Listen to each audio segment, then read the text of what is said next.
crystal, you know her conversations are so real. And no matter who she's talking to, her interviews will turn into moments of motivation with Michelle. Oh, it's time for moments of motivation with Michelle.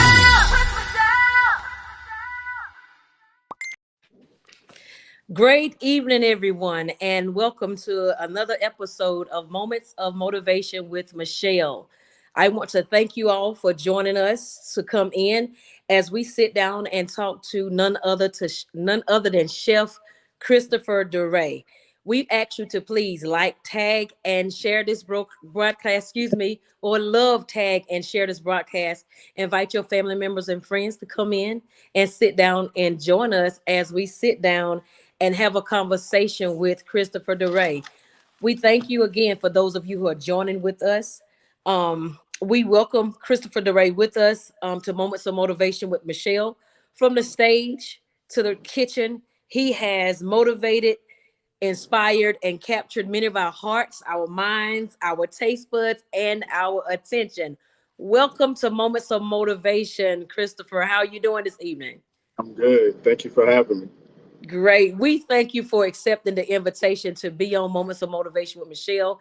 And we also want to thank you for your patience as we had to cancel our last episode. So Yeah. we want to know more about you, who you are, where you from, you as a writer, you as a father, so we can motivate, encourage, and inspire other fathers who have children, as well as talk to us about you being a chef. Okay. And so tell us, Chris, where are you from? I'm from Columbia, South Carolina. Oh, you from Columbia, South Carolina, Yeah. right down the road around the corner Yeah. I used to on live the in other side of Charlotte. North Carolina. Yeah, I used to live in Charlotte, but yeah, I'm from Columbia, South Carolina. Oh, all those beautiful dishes that you be cooking and the stage plays and all that stuff. I thought you was from somewhere like Atlanta, Georgia, or somewhere. Oh no. It's a lot So of tell talent us, in how did Columbia. you get started as a playwright? I've just always I'm an only child, and I had a lot of time to myself to, use my imagination. So that just kind of fueled it. I used to do a lot of reading when I was young, and it just kind of expanded. I used to tell stories in class, as far as elementary school, and um, just writing was just a passion. I love to write now. And once I got in high school, I started acting, and we were real good. We toured a little bit. We would perform for like the papers and stuff like that. And that bug just hit. And when I got to college, I was like, I really want to do this, really pursue it.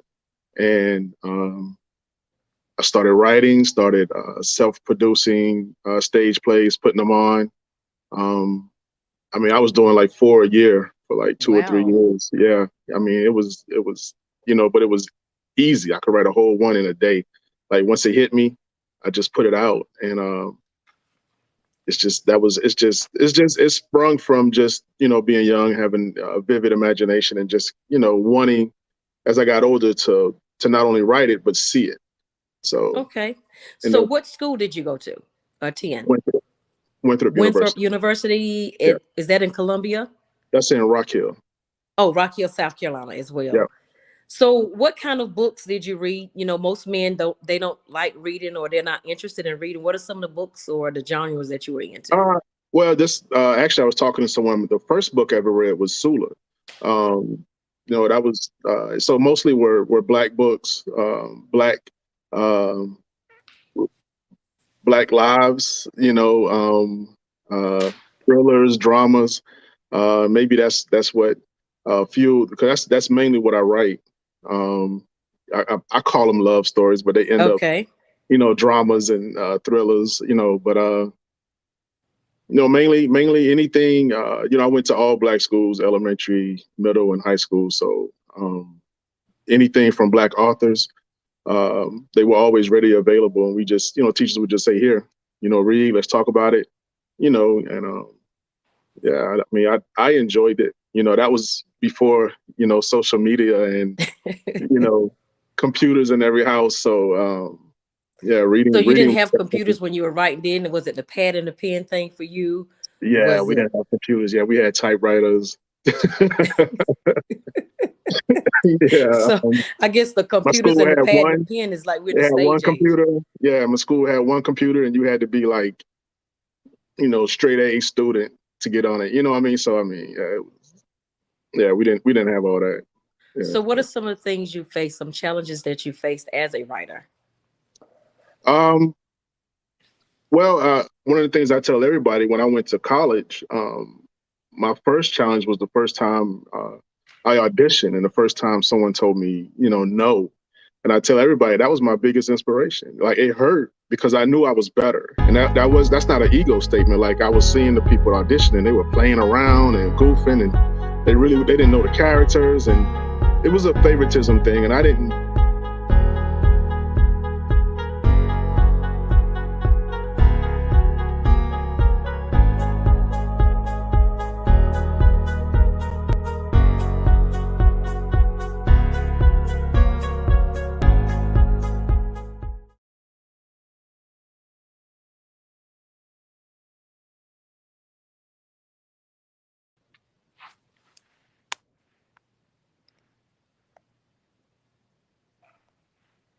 I don't know what happened, but I think I want to start this back over. Okay, we have the people back here. I don't know what happened. So Okay. you was talking about some of the challenges that you faced. Yeah. So if you could go ahead and continue. Yeah, it was some favoritism. So once they told me no, I just, I really got that drive to just do it myself. Uh, I figured a way to be able to perform it at the auditorium there. Um, Sold my own tickets, did my own set, did my own auditions, and once I did that first one and it was actually successful, it took off from there. People wanted to come out. It became like we needed like this cultural event Right. credit. The school allowed me to have that, so that increased the attendance, and yeah, and it was fun for me. So the biggest challenge was just being told no. And that just growing up, I never experienced it because it wasn't a lot of actors, it wasn't a lot of writers, in my school and stuff. So we were doing everything. I was doing everything, every play, every event, everything. So that was a reality, a good gut, punch in the gut of reality that made me say, okay, how am I going to do this? Am I going to sit around? Am I going to wait for the next audition and maybe go through the same thing, or am I going to do it on, my Do it own on thing? your own. Yeah. So uh, that's been So my how did you overcome being told no? Because in different parts of our life, what's at work, at home, at school, and community, there at some point in time we're going to be told no, whether it's a job that we want to have or something that we face that challenge, especially if we are high achievers. So how do you handle that? right. I tell everybody it's okay to feel down. I hear a lot of guys talk, don't keep your head up and all that. You're human. So you're gonna feel some emotion. So you got told no, or someone tells you no for something you really worked hard for. Use that pain. You know what I mean? Like Oh, I use that like that. to motivate yourself to figure out another way to do it. If you can't afford to, whatever it is, to do it on your own, or if you can't, if it's a job, get another one. Go hunt for another job. You know what I'm saying? Like don't stop. You know what I'm saying? So that was my thing. That no was like, okay, I could sit back, I could complain, I could whine, I could point the finger, and I could do all that, and that solves absolutely nothing. For me, I don't know if it's just the entrepreneurial spirit or or what. I was like, yo, I'm gonna put it on myself. Um, and this is no budget. I mean, one time we literally used furniture out of the lobby of the auditorium, Wow. and people loved it. You know what I mean? People loved it. But that's that was we call it a renegade. And when you filming or something and you just got to make it happen, that's that renegade. You got to just use what you got, and that's what we did. And to take today's society, everybody using hotel furniture, Whatever you got outside, to do, inside, doesn't matter. No, whatever you got to anything, do. anywhere can be your set. You can't afford permits. You know, they're expensive and Right. time. So hey, let's film, let's get it right, and let's go to the next one. Yeah. So So yeah. did you go to school to be a writer? Was this something natural? Is someone in your family a No, writer? Where this did that gift come from? it was self-taught. I studied. You know, I got when I was younger, there was this thing, whatever for dummies. You know, it was a little black and yellow books. Yeah, Called the so it was writing. screenwriting for dummies. Yeah, screenwriting for dummies, and I read it. You know, because I wanted to do it right. You know what I'm saying, and I wanted to present it right. Um, and plus I had some background just from acting of seeing how to format, scripts and how, Right. what I needed to do as far as direction. I had a great director in high school, and like I said, it was a black school, so everything was a lot more intimate. You know what I mean? Like Yeah. we didn't have huge productions, so we, even as the school, we didn't have a lot of money. We had to, uh, we had small casts, so the director could be a lot more hands on, which was good for me, so I could learn and take in what she was doing and what she was showing us, and get some feedback off the direction. And so I didn't go to school for it. um, I took I took theater in. I had a second major of theater in college, but it didn't teach you how to write. It was about theater. You learned a lot about Shakespeare and stuff like that. So um, yeah, this is definitely self-taught, and it was trial and error. You Right. know, um, So was even there ever a time that you thought that it wouldn't happen, or if you thought or knew, when you were growing up, did you think it was not going to happen for you as a writer? it wasn't a dream of mine to be a writer. You Okay. know, the storytelling was fun, and it just happened. It wasn't until like I said, I got to college. Like I said, it's always been fun, and going to a small school, it was accessible. So I didn't have to struggle to be in a play. I didn't have to struggle to make it happen or be successful. And when I got to college and I got that no, it was like, whoa, okay, you know, like, do I want to do this? Or I'm studying business, but how to, what I want to, I didn't like that, but I felt confident in my skills. I felt confident in my storytelling, and it just happened. It literally just happened. So So how does it feel to come up with something original, something that's not duplicated? oh, it feels great. It feels great. The biggest thing is when you sit back and watch it. Hmm. Um, yeah. From the plays and definitely the movies, like to just go into the theater with the general public and just sit back and just watch something you created Yeah. and just see it. It's an amazing thing because it's not easy. Right. And like I said, there's nothing I've done that was funded, or sponsored, or you know that nothing. There's no project that I've done, from the TV shows to the plays to the movies, that was that I got money for. So everything was 100% me. So which made it even more gratifying. But yeah, So are you that's an completely amazing over film. with your writing, your stage plays and all that stuff? I think so. You I think think so? so. Yeah. Which is going to lead us over into where we going next. A lot of people, they don't want to hear about you being a stage play writer. Right. They Right. don't want to Right. hear about you in college. They might like that nice hat you have on your head tonight, because I Mhm. absolutely love it. That's a bad hat. Thank you. But what we want to do is talk about Christopher Dorrah, this chef. I Yeah. mean, week after week, you producing these mouth-watering, taste bud Yeah. popping dishes like it's absolutely nothing. I Yeah. mean, where did you get this from? Um, my mom, she had to work a lot. So she would, and she cooked, and we didn't eat out a lot. Um, and she taught me. My godmother also taught me. So it was just two very influential women in my lives, who I grew up with. They weren't home a lot. They had to work. They had to pay bills.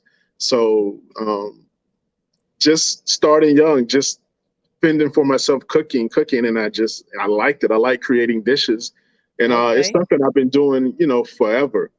Um, I would do, parties, for myself or something like that. But my son was like, maybe last year was like, why don't you post? And, the only thing I really posted on social media was, either the weight loss or uh, something about, the movie, just promoting the movie, go to the store, whatever. So I was like, nah, I don't want to, nobody want to see that. And he's like, nah, go ahead and post. You should post it. So I was like, all right, I'll do it. So I posted it, and that was it. It just kind of springboarded from there. So I've been doing it for forever. I just didn't promote it. I never, I mean, of course I was doing the film work and all Right. that other stuff. So I didn't push that side of me. People that knew me knew I could cook.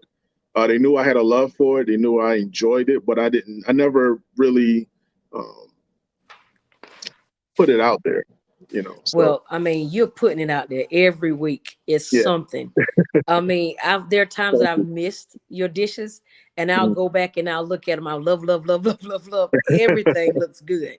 So you said you learned this from your mom and your grandmom. How old were you when you started cooking? Oh man, I had to be like 10, yeah, 10, 11, yeah, something like that. I was young, middle school, um, just in the kitchen. Yeah. So who would you say is the better cook? Oh, she has a couple dishes that she specializes in. Hmm. But I'm definitely a much better cook. Then who? Your mom? Yeah, yeah, And you said that. yeah. I would think so. You Yeah. are really bold, Christopher, to say that. So, man, where do you come? Do you have recipes that you go by, or is this something you just come up off the top of your head? I do see how you do invite us to, ask you to do dishes or whatever. But where do Yeah. you come up with the recipes? It's just trying to be creative. Sometimes I do like simple dishes, and I think people kind of enjoy those because a lot of times they want to just cook something quick. Um, but a lot of times I'm just sitting back and I'm thinking like, wow, what can I do with this, or what can I do with this to make it different or to set it off. But just I really want not all of my dishes, but some of them to be just creative, just out of the box. Um, I think I did a bacon wrapped lobster the other day, and that was Oh I've never God. seen it before. Yeah, and I was like, let me try this, and then that wasn't enough. I stuffed it with crab, cheese and crab. I was like, and it just load the lobster up, man. I mean, I just want to have fun with it, and that was fun for me to just do something different and create it and be able to share it with everybody. So what is your favorite dish that you've prepared? One that you may prepare all the time, or one that you just say is your signature dish? I mean, I love my cream cornbread, but uh, the jerk the jerk chicken pasta seems to be like just a fave that everybody loves. Yeah. So yeah, So what are your top three requested dishes? oxtails. I get a lot Ooh, of requests for oxtail. that South Carolina coming out of you? I don't know. I don't know. I guess oxtails. I'm not a huge fan of them, but I get a lot of requests for oxtails. Um, a lot of keto dishes, not anything specific, but there's keto. I would say would be a top request, just something keto friendly. Um, and then like stuffed salmon Oh is a very yes, real yes. popular. Yeah, yeah. So I've done different variations of that, and I'll continue to just play around with it. And yeah. So I'm interested in knowing, how is it that you come? Do you have someone else behind the camera? One of your kids working with the camera, or do you No, have your? just Cause I me. mean, it's like you tempt us. You be bringing those dishes in and out, in Well, and out. that You might can be see the the steam film. coming from it. Yeah, that might be the filmmaker me coming out. Just Oh, playing with okay. the camera angles and stuff like that. Yeah, I yeah. mean, and so do you do your own editing as well? hmm Yeah, I Okay. did. I mean, yeah, when I was doing film, I mean, I was my own editor. So yeah, So Chris, you've done it all, almost. I've been blessed. I've been blessed, Yeah, and praise the Lord for that. So, how absolutely. important would you say it is for a man to know his way around the kitchen? It's important. I mean, I understand what the the perception is supposed to be. The woman cooks and the man does this whatever. But I think absolutely a guy should want to be in the kitchen, sometimes and have a joy for cooking and maybe making some dishes and have some special nights, to cook. If that's not his thing. But definitely learn and even take some of the easy dishes, which they're hard to mess up, and have fun with it. I believe in helpmates, so uh, definitely helping. If she is cooking all the time, I think it's important for a guy to maybe take a few days and help cook and make some create his own special dishes for the family and and find some fun with it. I love that, Christopher. So, helpmate in the kitchen. Oh yeah, Cooking absolutely. with your man helps build your relationship. That Yeah, sounds pretty good to me. yeah. Cooking some Take the salmon, pressure. stuffed salmon, and all that good stuff makes up for a good relationship. Yeah. Um, how, excuse me, have you found ways to help give back by teaching others or other young men how to cook? Um, I have a lot of guys. They prefer not to post on out online. Mm-hmm. But they'll reach out to me privately and ask about dishes or how to cook something or so in that again that is something that I didn't go in with that intention. So it was gratifying and it was cool.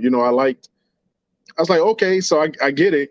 Maybe he doesn't want to just, say it out loud, but he wants to learn. He wants to do it for himself and maybe do something, for his significant other, to cook a dish or to surprise them with something. So um, it it feels good to know that I'm having that effect. Um, yeah. So You really are, Christopher. I can honestly say that your dishes, although it's cooking, it is mhm, very inspirational to see cool. you get up there and present your dishes in the way that you do. You can tell by looking at your videos that you absolutely love what you do. Oh How yeah. long does it take for you to put together a presentation, to cook the dish? You're doing your Mhm. slices or the editing or whatever. How long does it take for you to do all that? Probably an hour. Hmm. Yeah, probably an So hour to do everything. To cook, I can do. Man, I've done 2 or 3 meals within an hour. You know, okay. yeah, just cooking. Yeah, so So would you say that there's a healing element in what you do? Especially people who suffer through depression, anxiety, stress, and yeah, because of how you present, how you are before the camera all the time, presenting your dishes and stuff. Is there a healing element to what you do? absolutely. And you know, having lived this life and definitely gone through all of those things, having an outlet to do something that you love and enjoy uh, is something you definitely should strive for. Um, and if it's cooking, yeah, cooking is just for me is just it's exciting and it's something I've always loved doing. And now that I'm sharing it and people are enjoying it, it adds another element to it, and it feels good. It is an escape, and it's gratifying that people are I cooked this meal or I made this meal or I did Yeah. like that feels great, especially when it wasn't my initial intention. You know, Hmm. it was just, all right, I'm gonna show you what I'm doing, and that was it. And it's just kind of ballooned, and I'm just kind of going with this flow. But yeah, most definitely, it is a way you can just kind of get away. You get in that kitchen, just get away from everything, and you can watch the food, watch it cook. You know, figure out in the middle of the moment you might want to spice it up a little bit or add a little something extra, and just kind of just get away from everything else and create something. And then have the, gratification of enjoying it and the comfort of eating it, and Yeah. feeling good about something you made. So yeah. So Chris, are you eating those dishes or are you tasting those dishes? I can't, it's hard to tell. I can't tell if you're eating all of it at one time or you're doing like my grandma, because my grandma used to taste everything she cooked before she Um, put it on the table. so to the shock of a lot of people, I'm only tasting a lot of things. I Are can't. Yeah, you serious? yeah, Wow. yeah. I have my Wow. Wow. Wow. cousin Wow.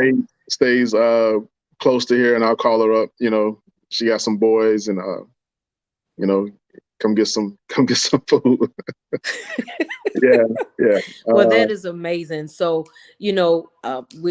we see where mental health or mental illness is really in the forefront right now of social media, Mhm, the internet, online, in the gymnastics, wherever it may be. People facing mental illnesses, and what you're doing is most definitely a blessing to get online and just even reading some of the comments that other people are making to you with your dishes.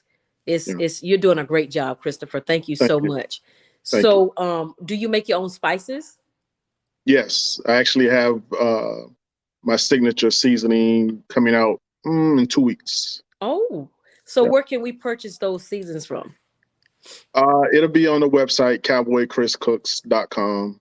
It's not up yet. In about 2 weeks, it'll be ready. And I'll, definitely be promoting it. And yeah, it's getting, has gotten a lot of, rave reviews, and, Yeah. it's what I use all the time on everything. So, uh, Oh, and you use it on everything, almost like slap your mama.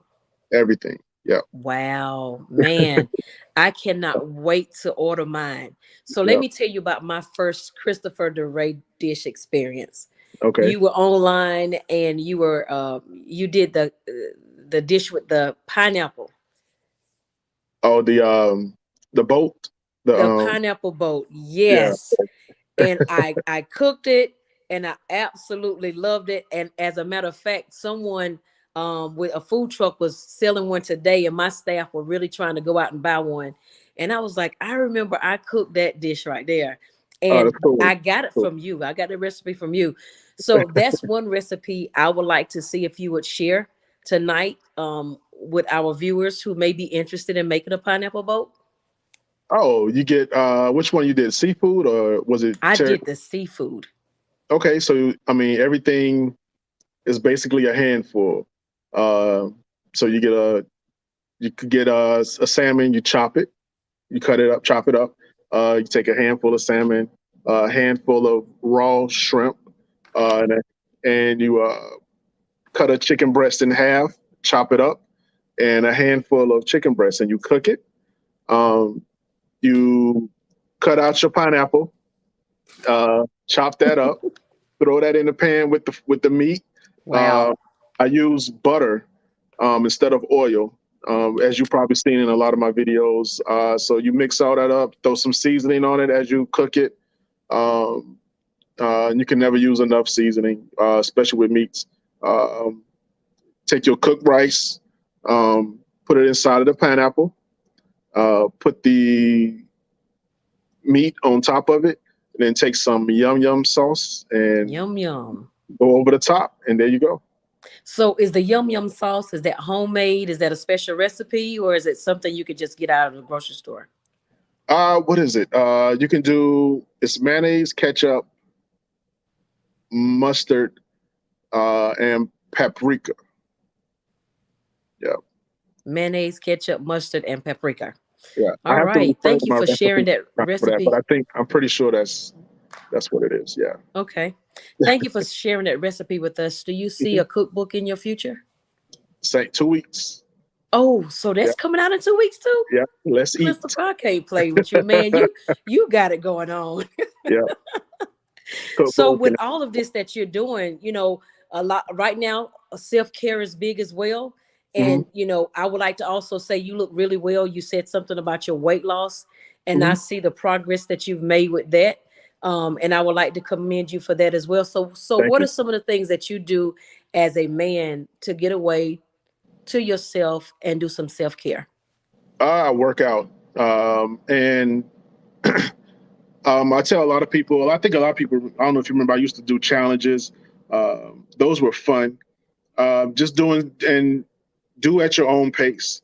Um, I don't go in there in the gym and try to, you know, right now it's about just getting better and just, doing what you can do. And I try to do something every day. I try to just do something, even if it's just walking or whatever. I intermediate fast, so I eat once a day, and I've been doing that for a while, and it's worked for me. Um, so yeah, just sometimes just go walking. Um, I try to get a mile in, but sometimes just to get out and do some laps at a park, just getting your blood flow moving, and it's guaranteed if you keep doing it, no matter where you start, your body is going to push you to do more. Like you don't have to, you can. It's good to set goals, and some people need it. But one thing I've learned, no matter, I can go in the gym with the most laziest mentality for 2 months and just put 5 pounds on the bar and lift it. By that third week, it's like your body is like, no, we can't. No, put some more on here. Like it's just Right.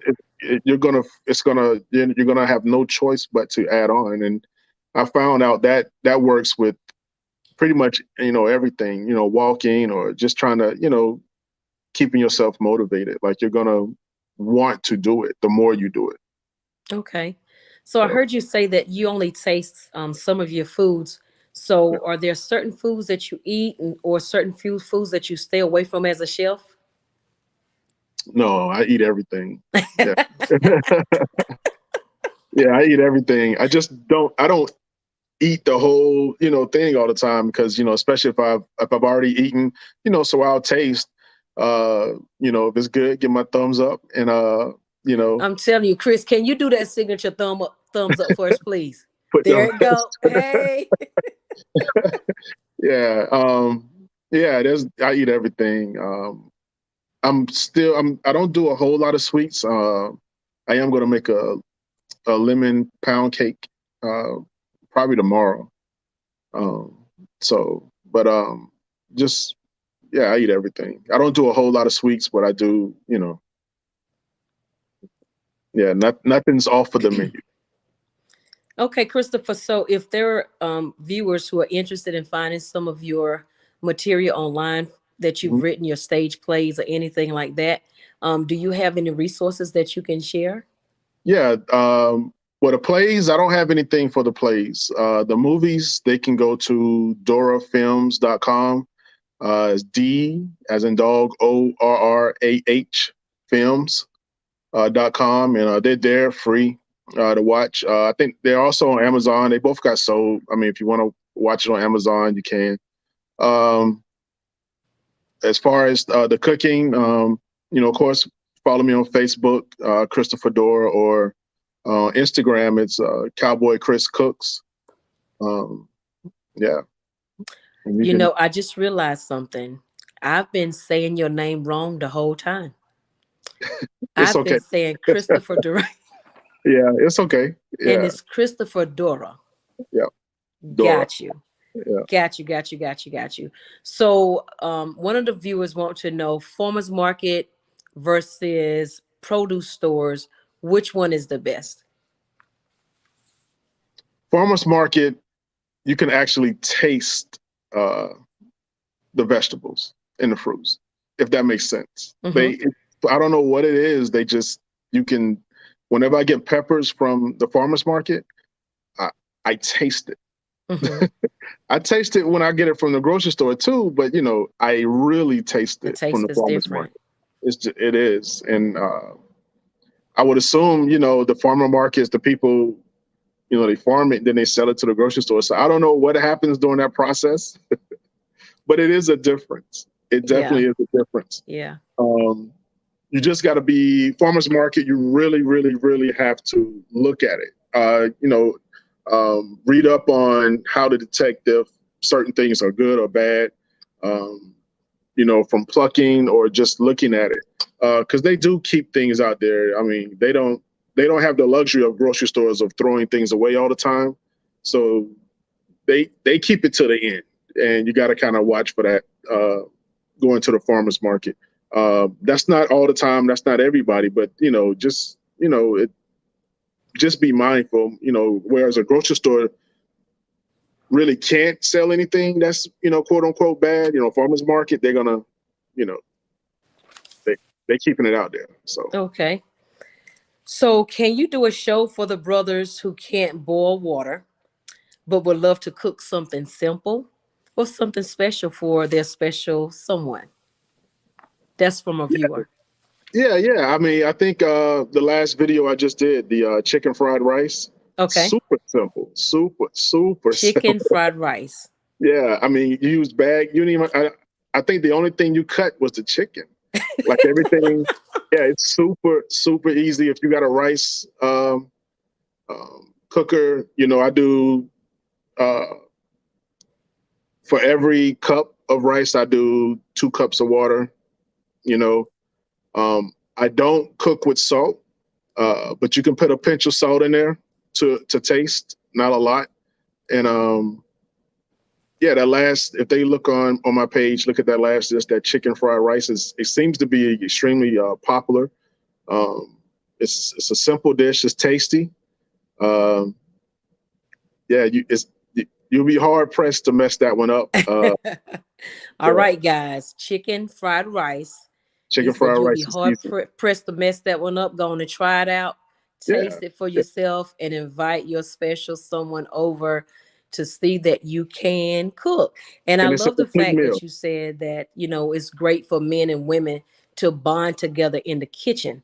It brings the relationship together. You can learn more about one another in the kitchen as well.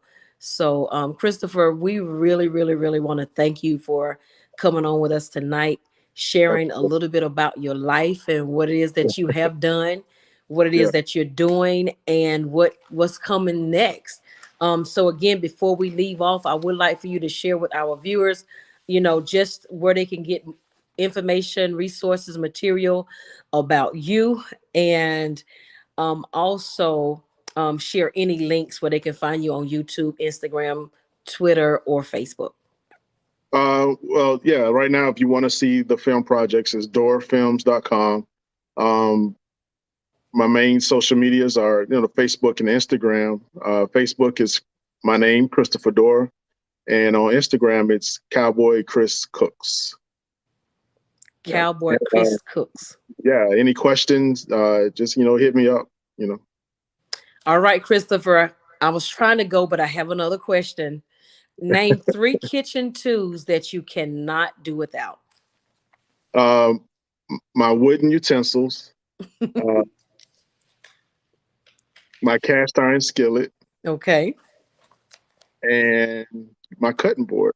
Yeah. Okay. I guess. Oh, my knife. Yeah, I need my knife. Yeah. Oh no, I forgot that. Yeah. Okay. So for your cast iron skillet, let me ask you this question. hmm How do you preserve that? You put oil on a rag and you wipe the inside. You stick it in the oven on broil, 400 degrees for about 30 minutes, um, and that's how you clean it. That preserves it right there. Okay. Do you leave the oil sitting in the pan after you finish cooking with it? No, no. You throw that out. You wash it. You clean it good. Scrub it, soap and water. After it dries, you put oil in a paper towel. Mm-hmm. And then you coat it. You coat Yes. the inside, and then you cook it empty in the oven on like 400 degrees, broil Okay. for about 30 minutes. Take it out, and that's it. Okay, thank you so much, Christopher. There you have it, Facebook, Instagram, and YouTube. Mr. Christopher Dorrah. He is a chef. He's from the big city of Columbia, South Carolina. He came and sat down and had a wonderful conversation with us tonight. We ask you again to please love, tag, and share this episode of Moments of Motivation with Michelle. Thank you again for joining us. Follow him, look at his page, see what he's doing. Go on there, let him know that you're there. Let him know that you found out about him on Moments of Motivation with Michelle. try out his recipes, send him a message and let him know how everything turned out. Thank you so much, Christopher. We appreciate you again. And you Thank all you. have a wonderful, wonderful night.